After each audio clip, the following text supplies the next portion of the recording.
tell you how we're using a waste product, this waste hay that has rotted on the ground, to restore our pastures.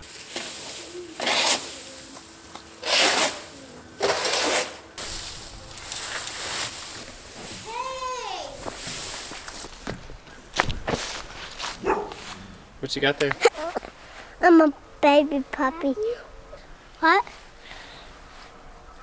Goats! Goats! Goats!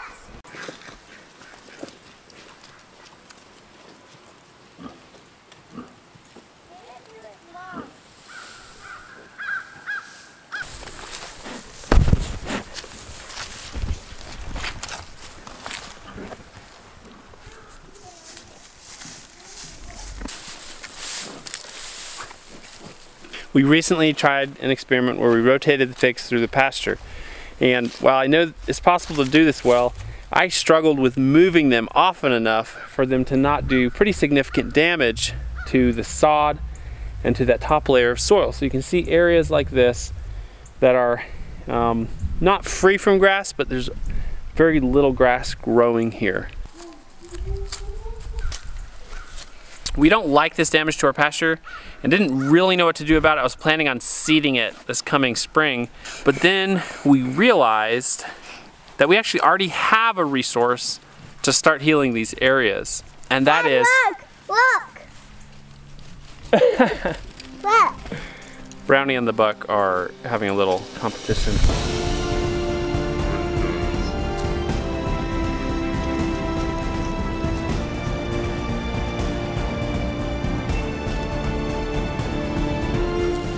Brownie, are you still top dog? You're not one to step away from a challenge like that, are you? We'll have to keep an eye on that little rivalry because the buck could get hurt. But so far, it seems playful. We realize we have this resource, this waste hay. The thing is that hay doesn't cost very much. Braveheart, did you come to say howdy?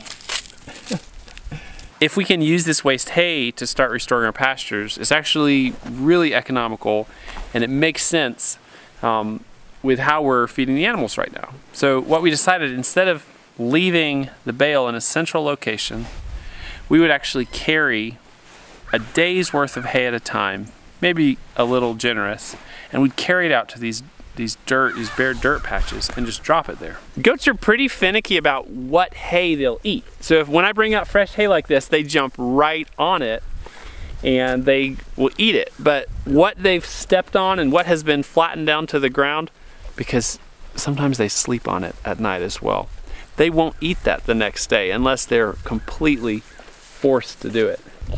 Bite me. He's not gonna bite you. He might butt you, but that's why I'm out here, just to keep an eye on you. He's coming to say howdy. Hey, Braveheart, how are you?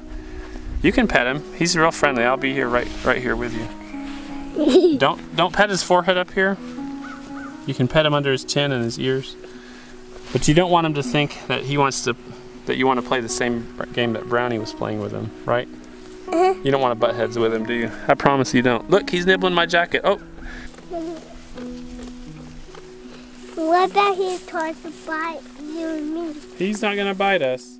All right, she's peeing and he is sticking his nose in her pee. You are really turning out to be a butt. Look at that. That's his smelling face. That smells good, huh? What's left is this thin layer of kind of packed down, spread out hay. Just be careful with Brownie. He's pretty spunky. He's never charged anyone, but he will, he's unpredictable. I'll show you an area where I fed the goats yesterday, right here under my shadow.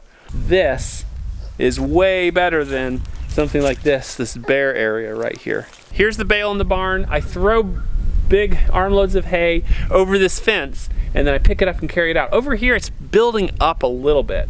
And what'll happen if I leave that hay on the grass and let it build up is it'll kill the grass. So my goal is to have as little hay build up as possible on grass and have it thinly spread over all these dirt areas.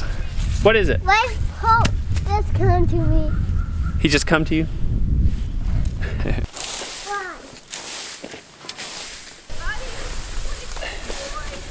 Now I'll carry this out to one of these bare areas.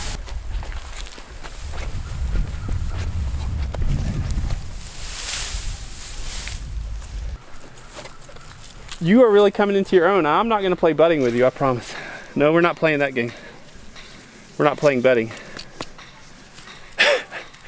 He's trying to engage me in male competitive behavior, which I'm okay with in general, but he has a skill that I don't have, and it's called butting. I can't really roll with that. Not only are you spreading this protective barrier over the ground, it's the same one that nature uses. Not only are you doing that, but you're adding seeds. There's seeds in hay. You know, when you look at a little bit of grass like this. So what you have to think about is you're seeding your pasture with whatever hay you bought. I'm pretty happy with the quality of this hay. On one hand, that's dangerous. You don't want noxious weeds in your pasture. On the other hand, it's cool because you can potentially diversify the grass and plant species in your pasture.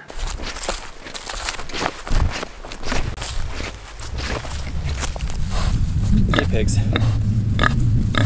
How's it going? If you're not familiar with grass growing out of hay, I wanted to show you this bale I knew was up here in the garden. And there's not thick grass growing in it. You can see those seeds sprouting up out of the top layer of this bale right there. That's kind of what we're going for in the pasture, is protecting the soil, seeding a little. Pretty tickled because I was kind of worried, like, man, I don't want those spots to be bare all winter with the rain, the wind, and the snow. We're eroding my pasture down to the bottom of the hill. Folks, thanks for joining us today for this short little video on what we're doing with this hay to both feed our animals and restore our pastures. Oh, I have a confession to make. I have to start off with a confession. I'm sorry. I ate all the bacon. Some of you all will remember, if you saw the video a couple days back, I showed you this bacon in a bag that was curing in my refrigerator. I smoked it for about 6 hours with oak, and it browned on the outside and took on this really beautiful oak flavor, and then I ate it all. Sorry. Next time I'll show you.